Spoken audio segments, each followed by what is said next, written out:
ची बातमी आपण पाहूयात। मुंबईच्या महापौर रितू तावडे पुन्हा अडचणीमध्ये येण्याची शक्यता आहे, कारण महापौरांच्या खासगी सहाय्यकाला दरमहा 50,000 मानधनाचा दावा करण्यात आलेला आहे।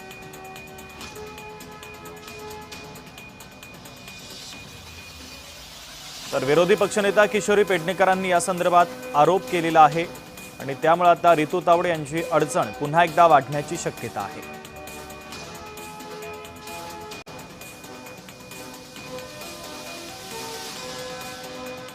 आयुक्त काय यांच्या हट्ट पुरवायला बसल्यात की काय? प्रसिद्धीसाठी 3 महिन्याला 10 लाख दिले जात आहेत आणि ते पण बाहेरून ठेवले।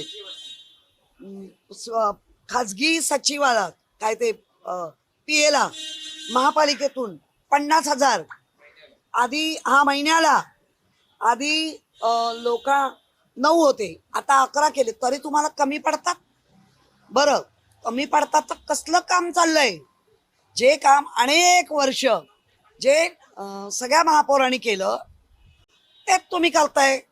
आपली हद्द सोडून तर काम नाही करणार, पण हद सोडून तुम्ही मागणी करताय। नगरसेवकांना पगार नसतो, ते मानधन असतं। त्यामुळे नगरसेवकांनी सामाजिक काम म्हणून ती जबाबदारी स्वीकारलेली असते। त्यामुळे एखाद्या सहाय्यक आयुक्तांना 2 लाख पगार आहे आणि नगरसेवकांना तुम्ही 2 लाख मानधन द्या अशी मागणी करणं किंवा अशी तुलना करणं योग्य ठरणार नाही। किशोरीताई पेडणेकर मुंबईच्या महापौर होत्या, त्यांना हे सगळं माहिती आहे, परंतु किशोरीताईंना आता महापौर पद गेल्यामुळे कदाचित थोडं जास्त अस्वस्थ वाटतंय।